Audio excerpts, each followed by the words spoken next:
Hey everyone, I hope all is well. This is your girl Serena, and I am back with yet another video about Lyme disease awareness. So even though it's no longer the month of May, that's okay because I advocate and raise awareness for Lyme disease all year long. So there were a couple of topics that I had promised to talk about last month that I would do videos on, and folks have been asking me some questions about one particular area that I will address today. So I had said in a previous video that I have a neuro ophthalmologist, and people responded back to me and asked me, okay, I've heard of optometrist and ophthalmologist, but what in the world is a neuro ophthalmologist? How do you know you need one?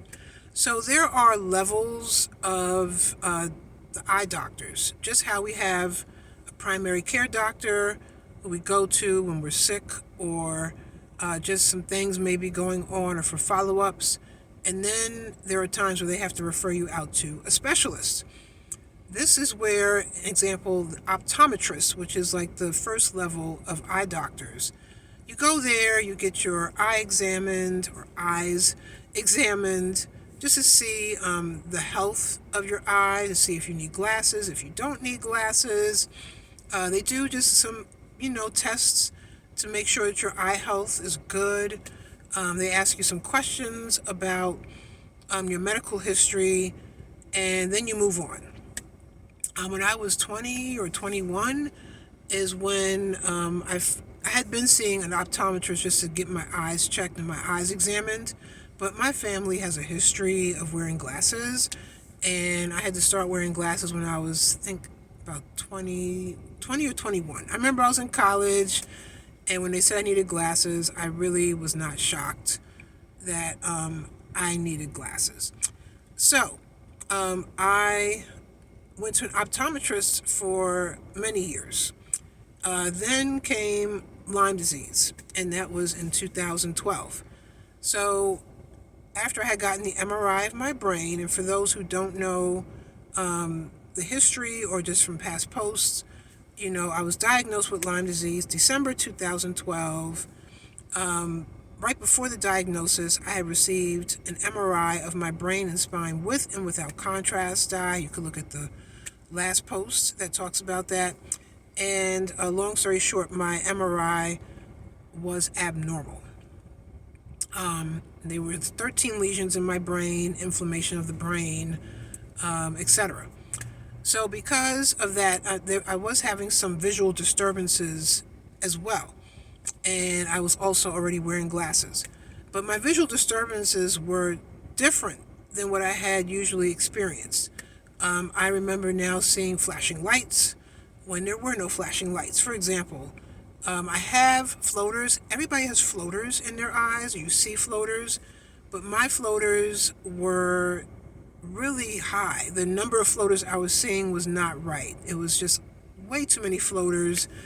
Another thing is just sometimes blurry vision, just a little bit more than usual.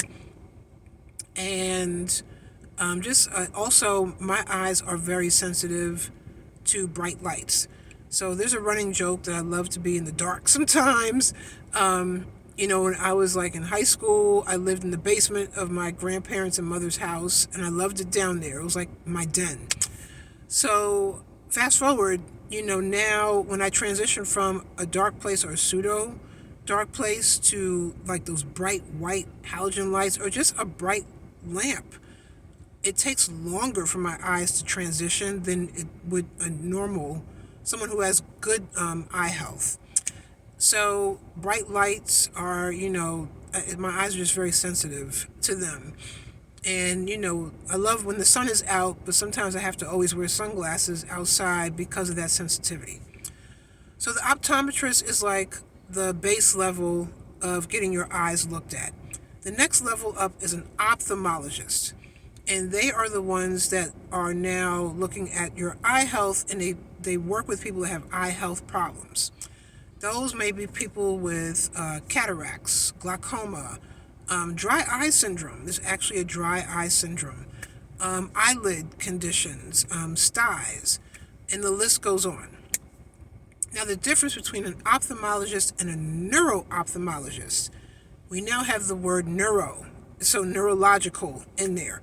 So a neuro ophthalmologist does work with people that have eye health problems, but they are related to the brain, the nerves, the muscles, and just your overall central nervous system.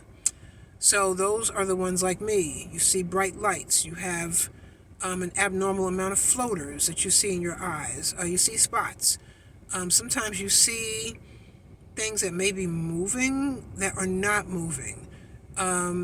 Your vision is blurry, and then it goes back to being a little clear and blurry. It goes back and forth, color distortion, etc. The thing is, it is related to the central nervous system predominantly. They look at your muscle health and nerves. A lot of neurologists do tests in regards to your muscle health. And, a lot of people get MRIs done of their brain and spine to see what is all going on. So the neuro ophthalmologist does a battery of tests. I have to go 2 days to the neuro ophthalmologist. The first day, I get a boatload of tests. There are so many drops that goes into my eyes. It is amazing that I'm able to somewhat see after my exams.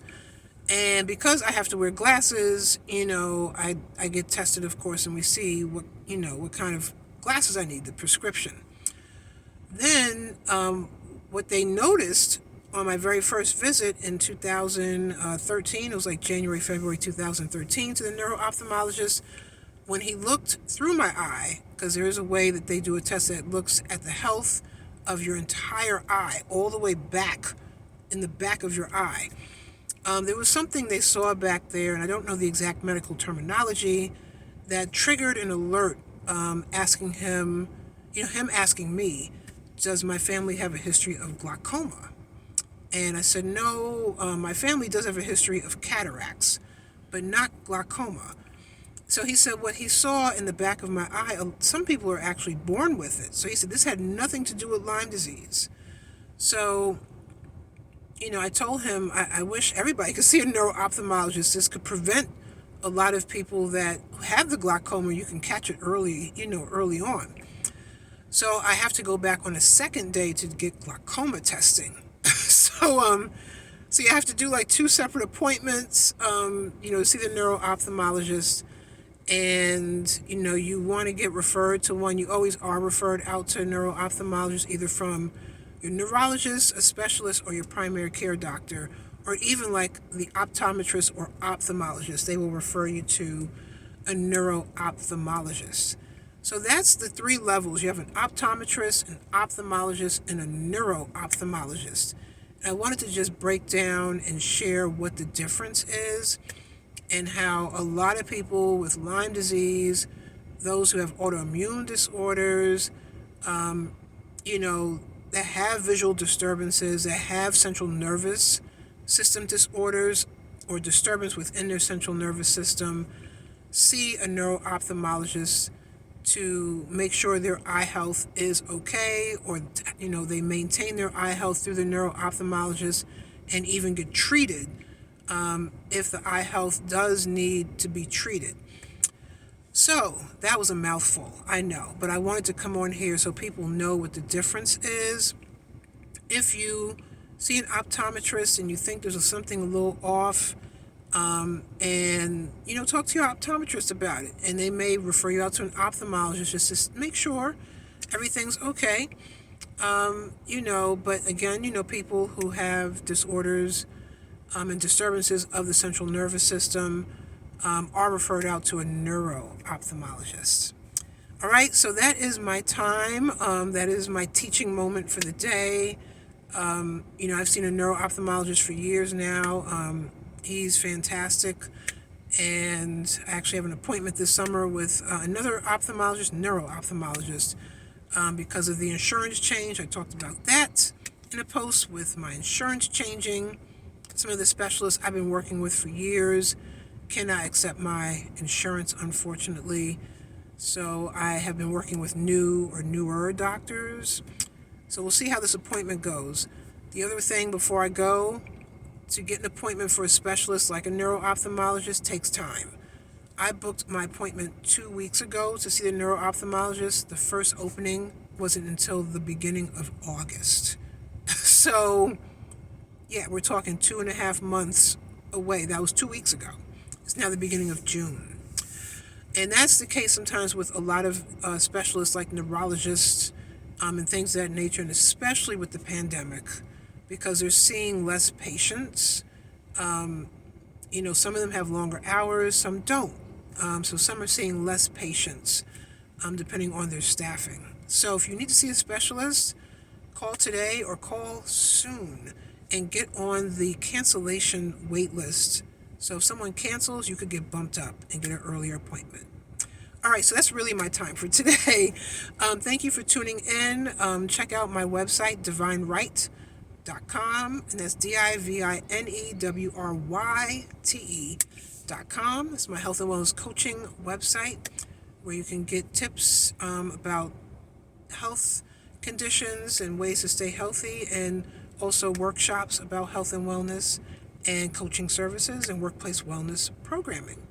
And also you get to see my Lyme disease posts there as well. And my social media handle on YouTube, IG, etc. is Divine Wryte, and Wryte is spelled with a Y, WRYTE.